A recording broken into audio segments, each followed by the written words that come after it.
The views and opinions expressed in this podcast by the host and or the guest do not necessarily reflect the views of the host and or Paranormal Buzz Radio and or its sponsors. Use of any material produced by Paranormal Buzz Radio without express written consent is prohibited. Paranormal Buzz Radio will not be held responsible for you holding your knees, crying, and rocking in a corner in a puddle of your own urine, or being beheaded by a group of children in a cornfield. In fact, if you come across a group of children in a cornfield, we promise to make fun of you as you run away screaming in terror.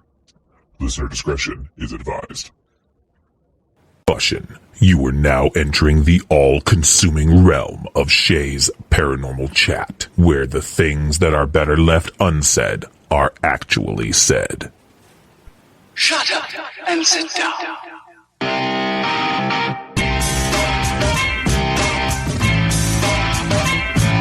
You're listening to Shay's Paranormal Chat. Paranormal podcasting done Shay's way. Tons of fun. Dude, seriously? A bit sarcastic. Hashtag investigator, not hunter. But always real. Hashtag data, not evidence.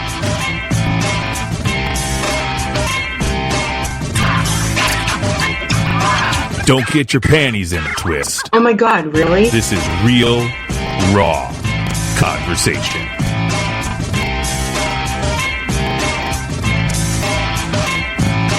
Ladies and gentlemen,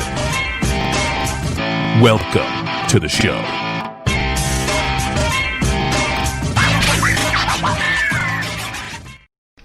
Good evening, everybody. TGIF as always, and I'm sorry to inform you, tonight's show is pre-recorded, and I hear all the ahs already. But do not get upset because we have an awesome, awesome guest. We have Amanda Woomer from Spook-Eats. Hey girl, how you doing? I'm good. How are you? I am good. I'm happy to have you here. I'm happy to be on. I'm excited to finally make it. Yes, me too. This has been in the works for a while, but with the pandemic, it's like you have more time, but less time to do stuff. Like, it doesn't make sense to me. It's bizarre. Like, I feel like I'm busier now since I've stopped working. Yes. Than I've ever been before. And I'm like, how is that even possible? Yep. So I have no idea what's going on. Yeah. If it wasn't for the days of week underwear that my mother got me, I would have no idea. And even then, it's questionable sometimes. Yes, you know. Hey.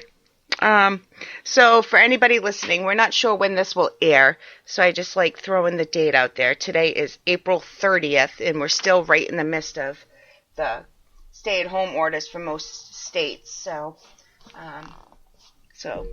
just wanted to let you guys know when this was recorded. So any new information that comes out when this is recorded, I'll also share.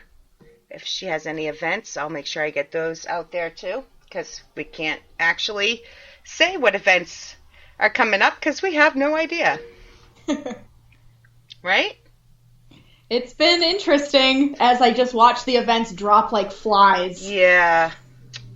It's sad. But you got to do what's best for the health of people. That has to come first. Yeah. So, and I've been home since March 16th now. And like I found things to like fill my days with and stuff, but every so often I think to myself, like I'm an introvert. I love being at home. I love doing my projects, but I like doing it when I want to do it. Amen.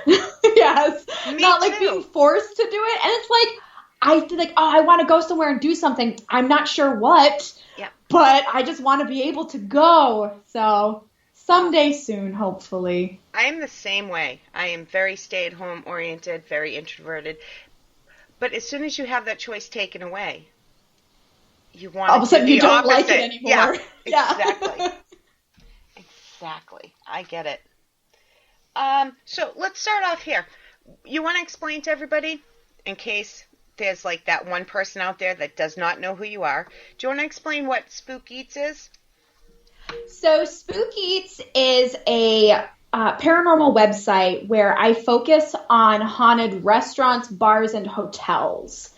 And I like to go to the places, try the food, review the food, and then also share the ghost stories at these places.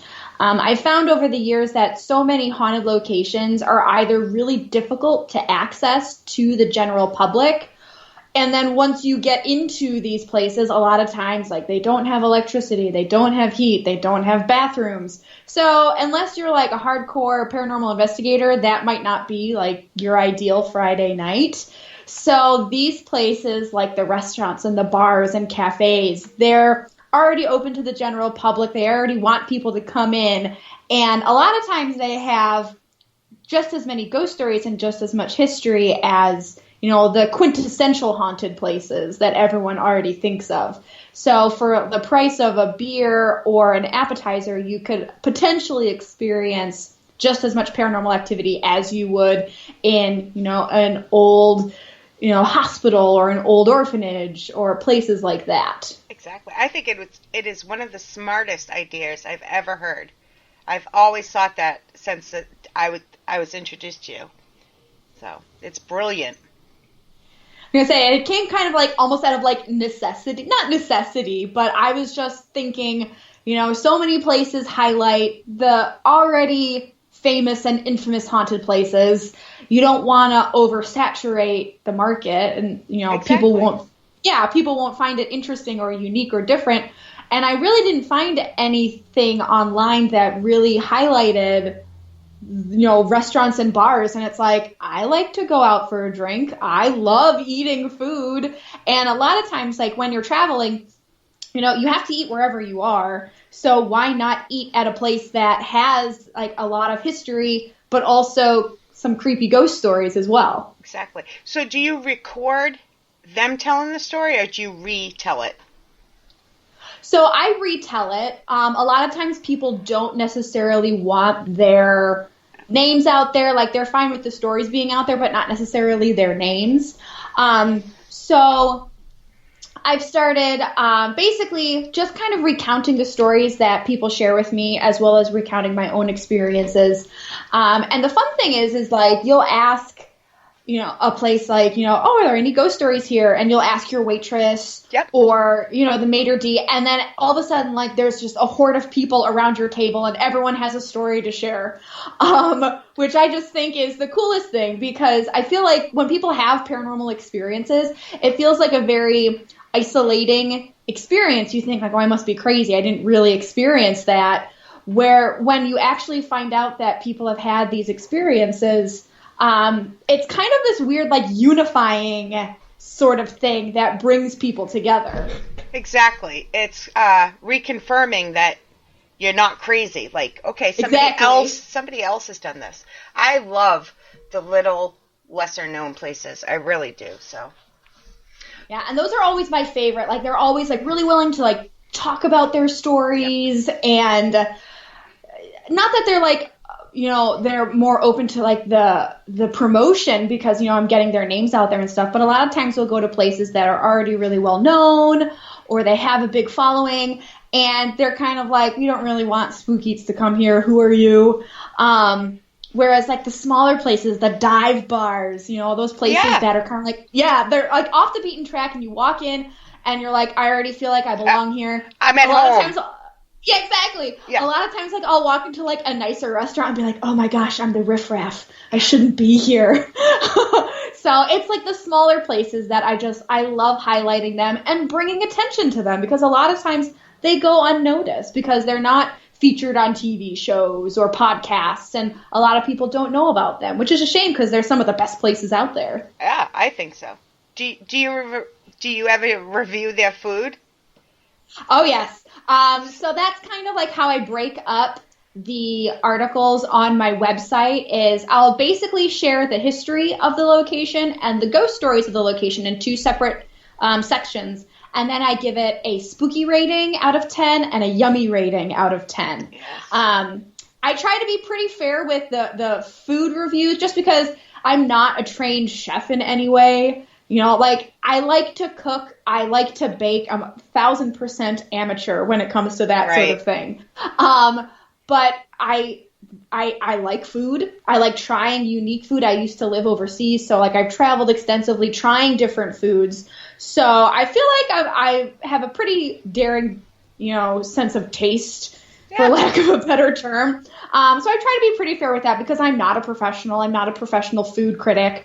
But it's just more so I look at the prices, I look at the variety of the foods, and then I'll order a few different things. I'm not going to spend, $200 on a meal. But just kind of being like, this was really great. This was kind of boring. Don't bother with this. Definitely order that. Yeah. So it's a little bit of both. More so the history and the hauntings because that's more of my specialty. But definitely talking about the food at least because some people that's why they come to my website is to see the food ratings as opposed to the ghost stories. So before I forget, you want to throw out the website name and where you're from, like the general location of where you travel so people can find these stories and reviews that are in your area? My website is Spook-Eats.com. Pretty simple. And I'm out of New York. I live in Buffalo, New York, which is western New York. So a lot of the places I managed to get to are in, New York, Massachusetts, New Jersey, Ohio, Pennsylvania. Those places are all within like a day's drive for me, which is nice. But my husband's family lives in Minnesota, and we go out there fairly frequently throughout the year. So kind of like the space between Western New York and Minnesota, like we kind of just like go back and forth on there, and we get to a lot of really cool places in that that portion of the United States. That's a big area. And it's tons of really interesting places that are places that you don't necessarily think of to be haunted, but then you go there and you're like, this is kind of cool. This is unique. If you ever come to my part in New Hampshire, I have a great place for you. Done. Next when I'm allowed out of my house. Yes. If you ever get this way, it was even featured on Ghost Hunters, the original Ghost Hunters. Oh, really? Yes. So, and great people. I've known them since they were little kids. So let's start with your background, or because I want the story to be more, I want the story to be more personal about you. Because once anybody goes to your website, they're going to fall in love with you. So I wanted to do something a little different and kind of talk about you. And you just said you're from New York. Did you grow up in New York? Yes, I've lived in New York my whole life, Western New York my whole life. And then after college, I moved overseas for a few years to teach English as a second language. But now I'm back in New York, kind of like putting roots in very slowly. Yeah, see, there you go. What got you interested in the paranormal and when? So I've always been interested in the weird stuff. One of my first books I remember buying myself was a book on like cryptids, like Bigfoot and the Loch Ness Monster and all of that. And I just thought it was the coolest thing. And when I was about 7 years old, I had, my first experience with the paranormal. I always joke saying it's like my origin story. Like so many other investigators out there, they have like that moment where they experience something, they saw something, and usually they're a little kid when it happens. So when I was about 7 years old, I was lying in my bed and very comfortable. I wasn't like tossing and turning or trying to fall asleep. I was just laying there. And out in my hallway, I saw an old woman walking by, and we didn't have an old woman living with us. Like my grandparents weren't visiting or anything. And I remember she was in like a bathrobe with slippers, and she had bedhead, like really, really crazy bedhead. And I remember she stopped, turned to look at me, and then continued walking into what is my parents' linen closet. And it took about a second and a half for me to like scream for my mom because I was absolutely petrified. And she actually ran through the old lady, like she didn't see her at all. And I watched this happen. And, she was like, oh, it was just a bad dream. And I was like, no, like I'm awake. I'm wide awake. I did not just wake up from this. And so that was like my first experience with anything bizarre and paranormal. And that was the only time anything like that ever happened. I didn't grow up in a haunted house. I never say that to people. Like, I don't feel like I grew up in a haunted house at all. That was the only time I ever experienced anything like that. at my parents' house. Years later, probably about 10 years later, my parents did share with me that the previous owner was an old lady and she did die in the house and her bedroom was my bedroom. So wow. I appreciated that they at least waited until I was a little bit older to tell me that. And then I moved out and went to college, so it was fine. But so that was like my very, very first experience with the paranormal. And then from there, I just got more interested in it. I grew up with my parents taking my brother and I to cities like Gettysburg and Salem and Key West. You know, these places that are kind of, you know, dark tourist spots where people, you know, there's all these stories of hauntings and ghost stories. So I grew up going to these places and going on ghost tours. And then when I was about 14, 15 years old, I started, you know, quote unquote ghost hunting. You know, I would take the old digital camera and take pictures and, oh, there's orbs in here and, you know, go to the cemetery. And over the years, I've gotten much better at like my style of investigating. But that's kind of like the beginnings of Spook-Eats, which I feel like is almost every investigator's early years, which is always fun to talk about and see how similar it is for almost everyone else. It is. I enjoy it. That's, you know, kind of how I got started in podcasting. So when you were 14, do you remember, it doesn't have to be the very first, but do you remember the first place or what type of places would a 14-year-old go to investigate? So I didn't go to too many interesting places. My town, luckily, is very small, so I could walk to a lot of places because I was not like an athletic girl. I was like, I'm not riding my bike anywhere, so I would walk to places. And the one place in particular, which it's not spooky at all, like I don't even know why I thought to go back there, is at the end of my parents' street, there's a playground. And that playground kind of leads a little bit into a wooded area that goes down into a creek. And there's a railroad track that runs right past it, a still active railroad track. And my next door neighbor, she was adopted. So her parents, natural born son, I guess, for the lack of a better term, he passed away probably like 20 years prior to this from playing on the railroad tracks down by that playground. So she and I decided to take the digital camera and go down to the end of the playground to see what we could see. And I was, you know, doing the classic, like, take 3 pictures of the same place at the same time so you can debunk things. And jokingly, we said, you know, all right, all you spirits, line up in a row. We're going to take a picture for you.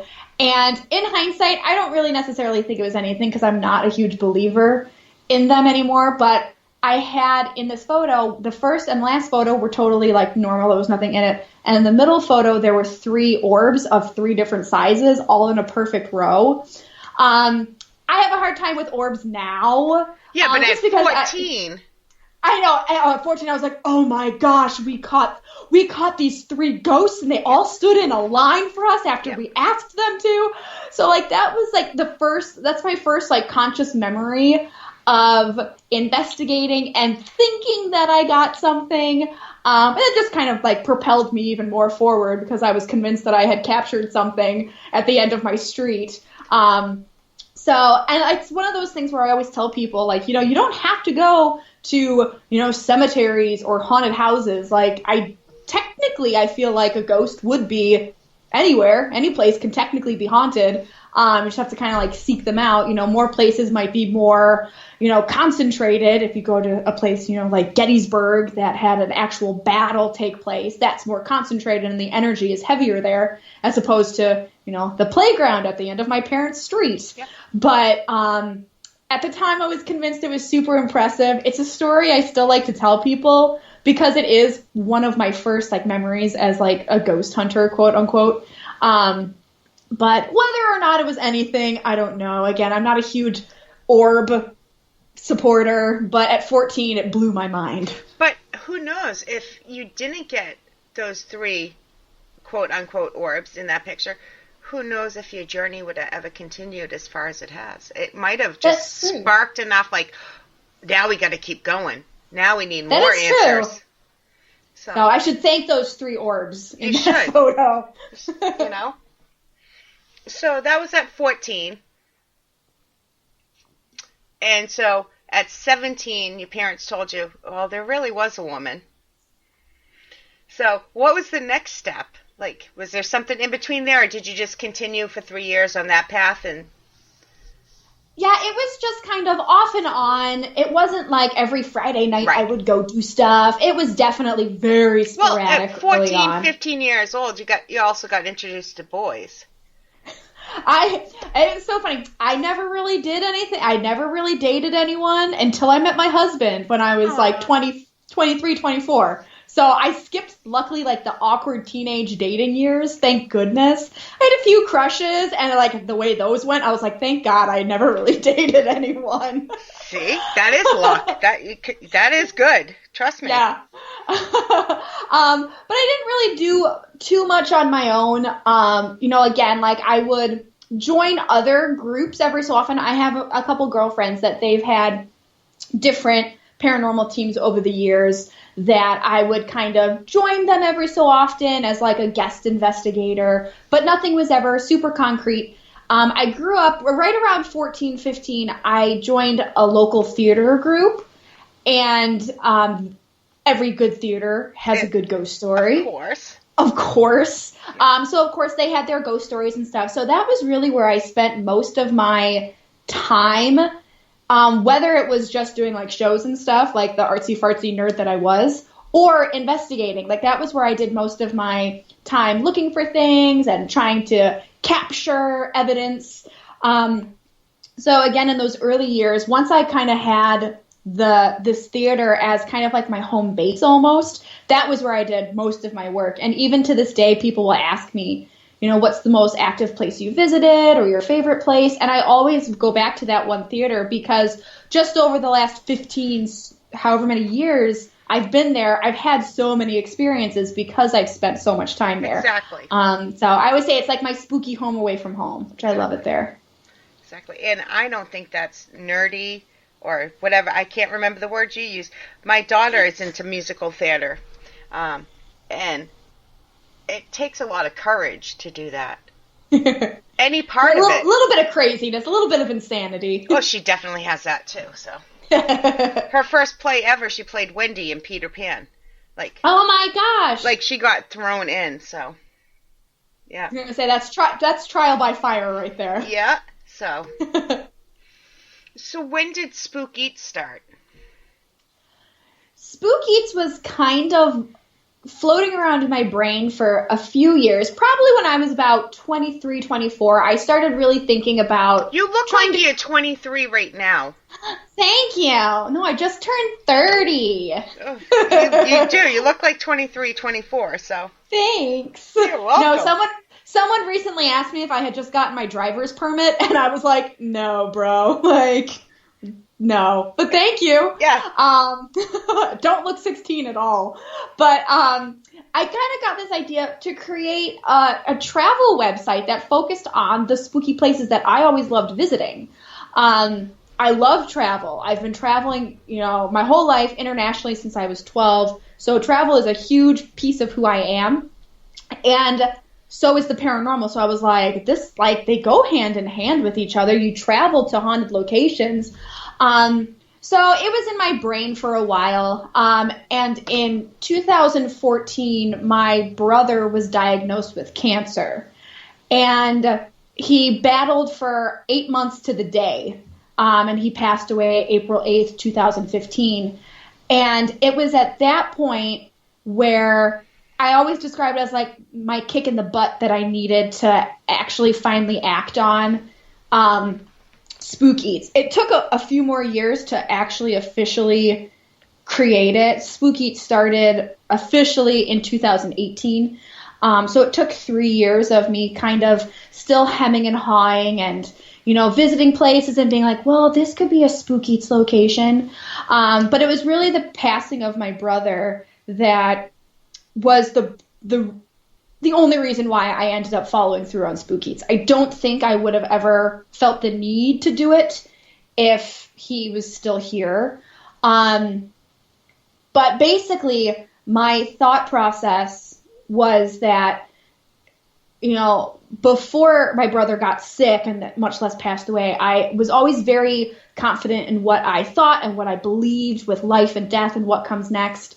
And all of a sudden that was shattered to its core. And I found myself questioning everything, literally everything.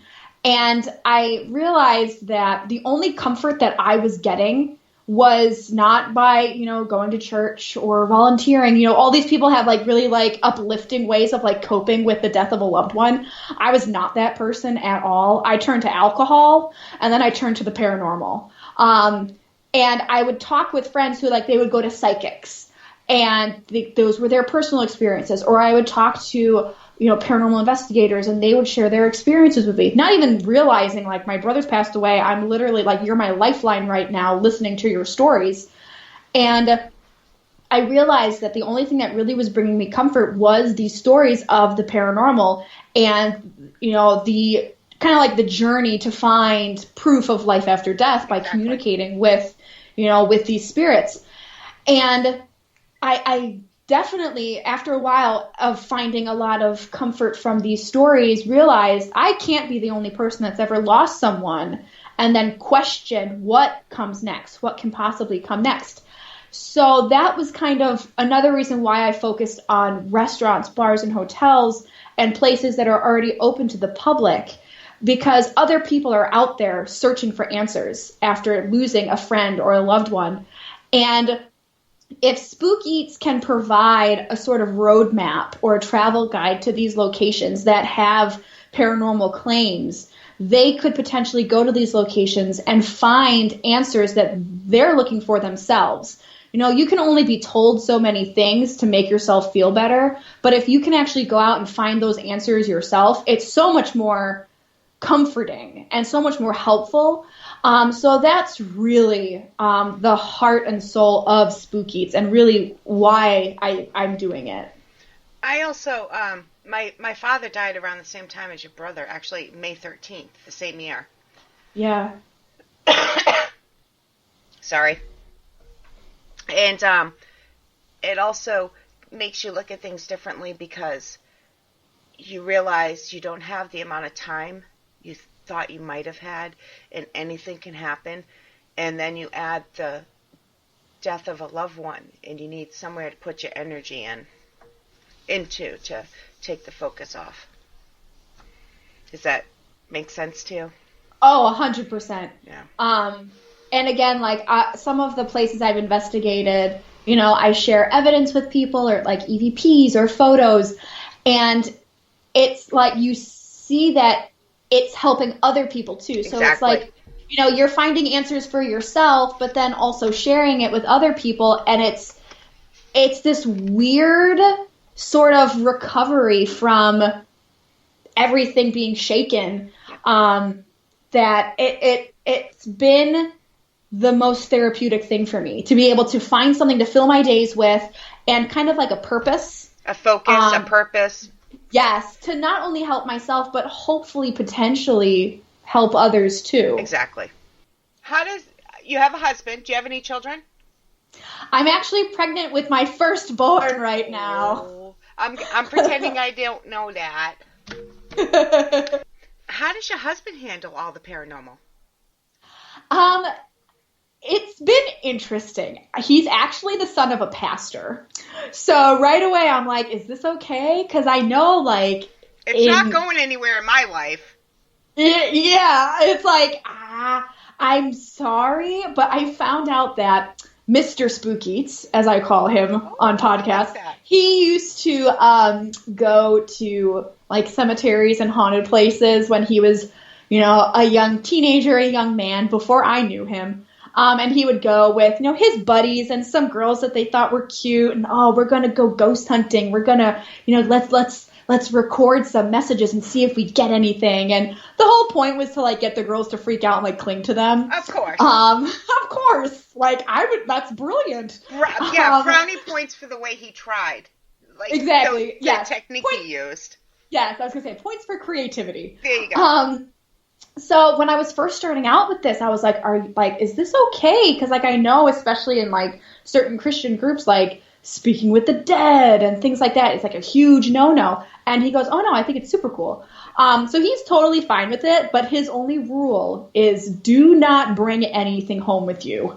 And I'm 100% on board with that. Like, that's totally fine. I have some friends who are investigators that they're like, oh no, I love it when things follow me home. I love living in a haunted house. And I'm always like, no. I like going to haunted places. I don't want to sleep in a haunted place. I don't want my house to be a haunted place. I don't understand that either.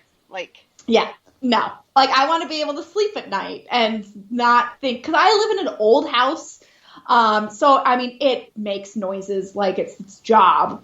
And if I thought my house was haunted, like, every creak would be a ghost. Everything would just be absolutely terrifying. I could not be here by myself. So that's his only rule, and I'm 100% okay with that because I'm in complete agreement. I don't want my house to be haunted. So I'm one that thinks we don't always have control over that, but we need to take precaution and protection measures. Do you use any protection measures? So I do a little bit. Basically, when I am leaving a location, I have kind of like my little routine that I go through where I just kind of like say, thank you so much. I enjoyed being here, but, you cannot follow me. That kind of typical thing. I have been to some locations that have offered me holy water, which is disturbing after the fact, where I'm like, oh God, like, what's here that I didn't know about? Like, holy water. I do like burning sage and Palo Santo, but that's more so for the smell, not to sound like a basic white girl. Like, oh, I like how it smells. Yeah. But it's true. So I do little things like that. Since being pregnant, I've only gone to locations that I'm very comfortable there, and I've been there before, so I know it's like quote unquote safe.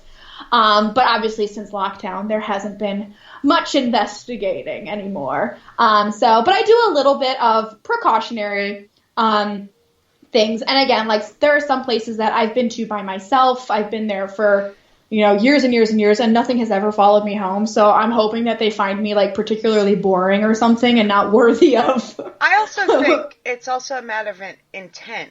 You're stating your intent. Thank you. It was great meeting you, but you cannot come home with me. Yeah. I think that's half the battle. Whatever works for people, works for people. Whatever you believe is going to work, that's what you need to use. Yeah. And so far, like, so good. So far, so good. Like, everything has kind of gone according to plan, and I should knock on wood now, just in case. But nothing has ever followed me home yet that I know of. So that's all I can really ask for. Exactly. Have you ever been to any spooky places overseas? I have. I didn't just get back. It was last August now. But it feels like I just got back because I've been stuck in my house for a month and a half. My family, my husband and my parents, we went to England, Scotland, and Wales last summer for 3 weeks. We rented a car and just drove around the UK, which was terrifying because you're on the opposite side of the car, on the opposite side of the road, and half the time the roads are like a little too narrow for two cars, and there's a brick wall next to you. It can't be worse than driving in New York, where you're from, or Massachusetts, where I grew up. But the opposite side of the road, and it was weird. But a bunch of places we went to, almost every city we went to, there was, haunted pubs and stuff. And it was so funny because, we would go to a place and, it would say like, oh, this pub was built in the 13th century, but it's not the oldest in town. And I was like, oh, of course it's not. Why would it be? Like, here in America, we have buildings from like maybe the 1700s, if you're lucky. And over there, it's like, the 1200s. It's fine. No big deal. It's a bar. No big deal. Yeah. Yeah, no big deal. And but my favorite, we stopped at a restaurant and hotel called the Drover's Inn in Scotland. And it is your quintessential, it just looks like a haunted pub. Like, you walk in, the floor is like sticky from centuries of beer spillage. There's, candles are burning everywhere. There's a fireplace. There's swords everywhere. There's taxidermy everywhere. So that was a really cool place that I went to. And then when we were in York, England, my favorite thing was that there was no less than 6 pubs that claimed to be the most haunted pub in York. which I just thought was hilarious. And they're like next to each other half the time, where like you're clearly competing with each other. They're probably all sharing the same ghosts. Yeah, they right. go from exactly. one to another. Yeah, I would. Bar hopping. Yeah, right. Oh my gosh, haunted pub crawl. There we go. Yep. But my favorite place that I went to, especially while in York, was called the Golden Fleece. And it's at the base of this street called the Shambles. And the Shambles is basically the inspiration for Diagon Alley in Harry Potter. And, like, you read that and you're like, okay, whatever. And then you actually go to it and you're like, oh my gosh, this street is wacky. Like, it just looks like Diagon Alley. And historically it was basically the road of butchers. So, you know, they would, you know, be slaughtering the animals and stuff, and I guess the blood would trickle down the Shambles and end at the doorstep of the Golden Fleece. So that in and of itself was kind of, you know, macabre. Yeah. And then we go in to get a pint, because you're in England, it's what you do. And I'm at the bar, and also, like, I look over, and there's a human skull in a box. And it was, I don't even know who it was. I can't remember. My apologies to whoever this deceased person is. They were, like, executed for something. So I'm like, only in England would you have, like, an executed person's head next to the bar, next to the cask ales, of course. So it was just, I like England. They're fun. I would love to go. I'd be like, here's to you, bud. I would drink a shot Exactly. for him. Give me a pint and a shot, and one for him, too. Yeah, right? Pour some libations, we're good to go. Yep. So I have a few more questions for you. So after 14, but before you started Spook-Eats, you said you went with groups, correct? So you have done some actual paranormal investigating as an adult. What is the best data? I hate the word evidence. What is the best data you've ever collected, if any?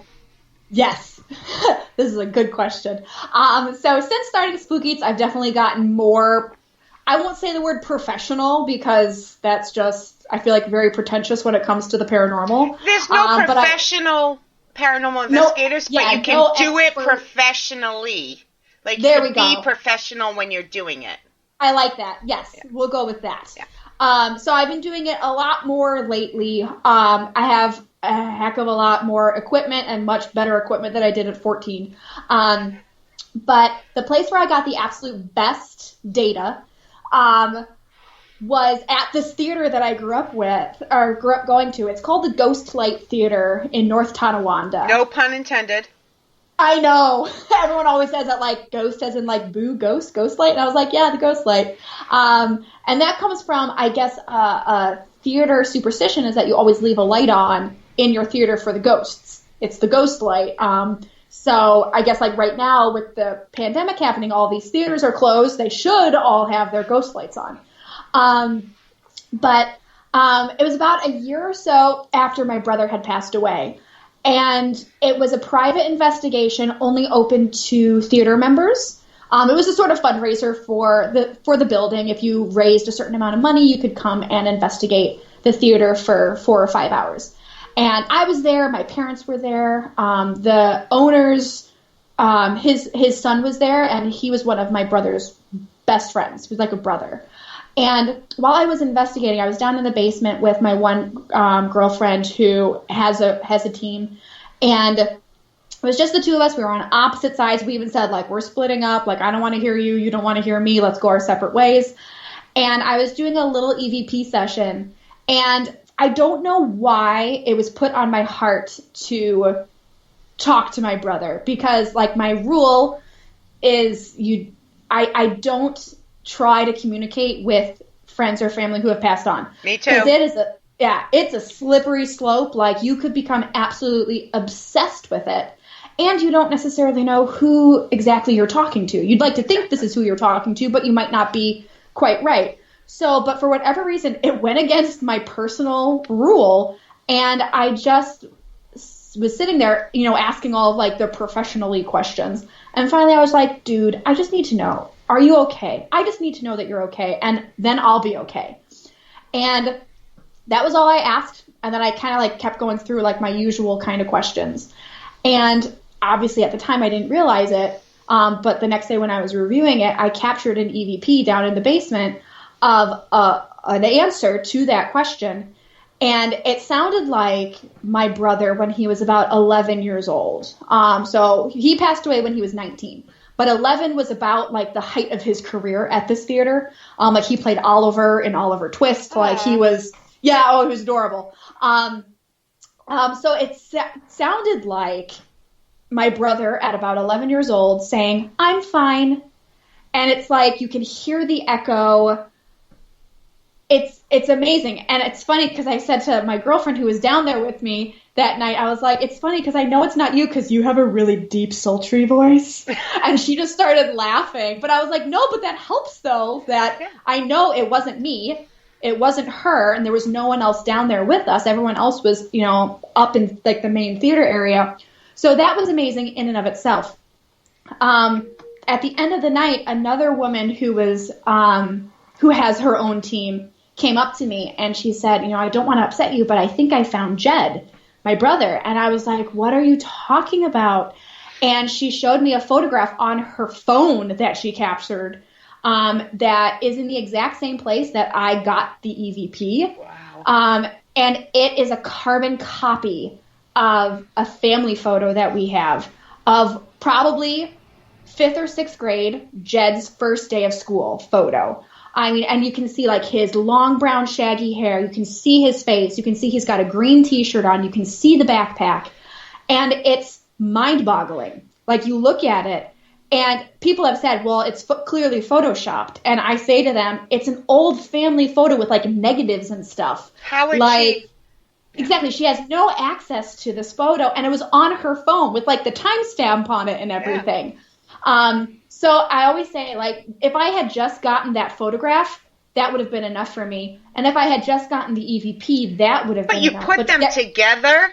I know. It's so cool. It is. I love this story. I do. Yes. I love one thing happening is cool. But then you get 2 or 3 things all at once, and come on. Yeah, it's harder to kind of argue against it, because it's like we have this voice that sounds like Jed, and you have this photo that looks like Jed. And I'm sure some people time. are like, you just wanted it to be him. Well, first of all, 2 things from 2 different people makes me doubt it was a wish. But maybe you did wish for it and you got it, and who cares? Like, I love this story. And like that was the only time again I've ever reached out, which is even weirder. So that's the third thing. Yeah. And it's the only time I've ever gotten anything like that. Like, I think because I'm not seeking him out anymore. And I think it was also very shortly after he had passed away. And I think I had more dreams with him. So you were feeling him. Yes. I felt him so much more that first year or 2 after he had passed away. Whereas like now I feel like he knows I'm okay. I'm doing okay. I don't need the confirmation. But at that moment I said, I just need to know. That's the only thing I need. And he let me know. And the one time you needed it, you got it. So yep. Don't let those naysayers, I get it, but I get where they're coming from. But sometimes God works in mysterious ways and you do get what you need when you need it. So, all right. One more question, and then I have a little game I'm going to play. Uh-oh. Okay. What are your goals for either paranormal investigating or Spook-Eats? Oh, I guess my overall goal is for the website and kind of the the travel list of sorts, with the database, to grow enough that a fair amount of people know of it and they go to it and they visit it. Again, like the main reason why I started this was because I lost a loved one. Yeah. And a lot of people that I've connected with over the years because of Spook-Eats have also lost loved ones. So if Spook-Eats can continue to grow to a point where people who are in search of answers and kind of need a guide of sorts to kind of show them places to go to potentially find answers, that if that's all that Spook-Eats ever is, I'm thrilled because right now it's therapeutic for myself. And I'm hoping that it'll be therapeutic for other people as well. You know, people always have dreams of like, oh, I want to be on TV or, you know, I want to, all that. And I'm like, no. Like, I don't. I'm content. I love writing. Yeah. I just recently published my first book. Since quarantine, I've finished 2 picture books for younger kids. And I'm working on another like big kid book. So like if I can like continue to write and create travel guides, spooky travel guides for people to be able to take and go on their own haunted journeys and expeditions of sorts, that's all I want. And I think if I can do that and people actually would like want to read the things that I'm writing, that's huge. That's like a dream come true for me. Yeah, so that's really all that I want. You're helping more than just one person, though. Every time you tell a story, not only let's say it's a waitress told you her quote-unquote ghost story, you're helping that waitress and you're helping the ghost she encountered. You're telling both their stories in one. Yeah, it's so like that's true. There's one place in particular in Western New York that's very against talking about their haunting. And I'd be out back with the microphone, but hey, come here, talk to me. Exactly. And they're just, it kills me because like there's no doubt that there's something there. And because they're not talking about it, I feel like the spirits are just kind of, they're stuck. They're trapped in this sort of limbo where they can't share their stories. They can't get their names out there. They can't acknowledgement of their existence. Yeah. And it breaks my heart. Yep. So like when I find places that are 100% open to the idea and they love talking about it and they love sharing their history and love sharing their stories, that just like reinvigorates me. Because it is like, you know, they always say like, you know, you die twice, when you die and when someone says your name for the last time.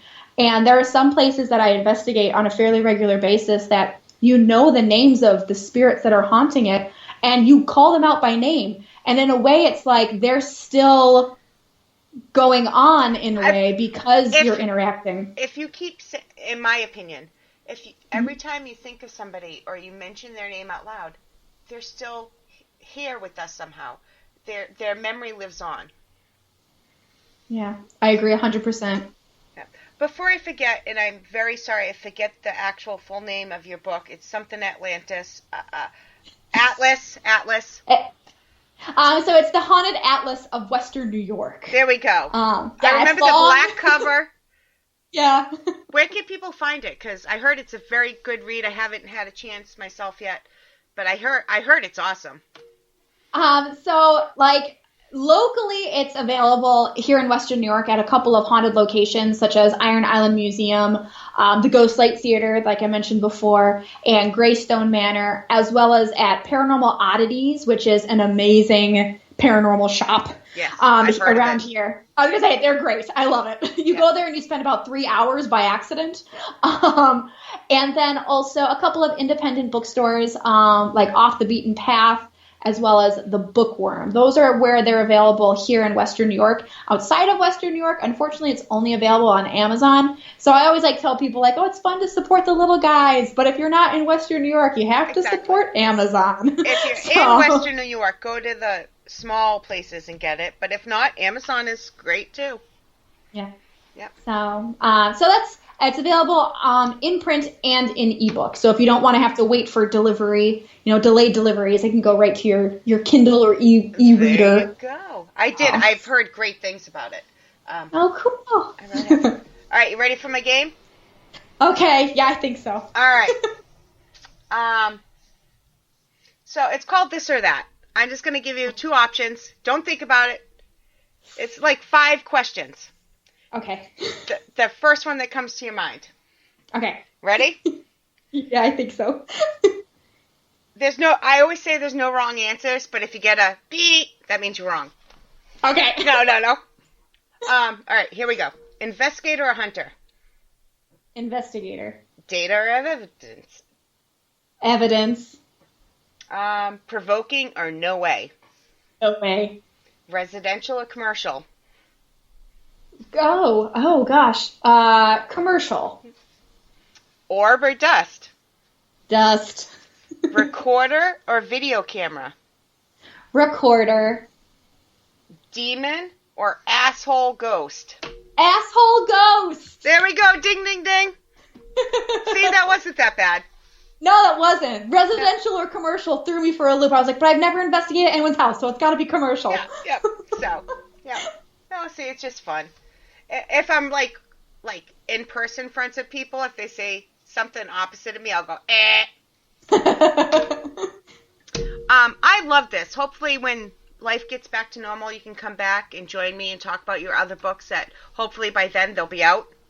Yes, hopefully. Hopefully. You gotta make time before that baby comes. That's exactly it. I was like, I gotta get these done before this thing arrives. May I ask when? August 22nd. August 22nd. That's a great date. Yeah, so still a little ways away. Yes. Amanda, would you like to throw out your social media for everybody? Sure. I am on Facebook, Instagram, and Twitter at Spook-Eats. So nice and easy. It's the same on all of the platforms. I am also on YouTube, kind of. Eventually, I would like to do little snippet episodes of the haunted locations I visit, kind of highlighting the owners and the ghost stories and stuff. But as of right now, that's kind of not happening. So mostly Facebook, Instagram, and Twitter is the best place to find me. And I also tell people who are listening, if they have or know of a haunted restaurant, bar, or hotel, definitely reach out to me. My email is spookeats@gmail.com. I'm always looking to add to the spooky bucket list. Once I'm allowed to travel again, I'm desperate to get out and experience new places. So definitely if you know of a place, reach out. I love to hear from people, especially when it's about haunted restaurants, bars, and hotels. Yes. Definitely, guys, check her out. You know how I recommend people? I highly recommend her. She's not only a great person, but she puts out great material, so check her out. Thank you, guys. Have a great night.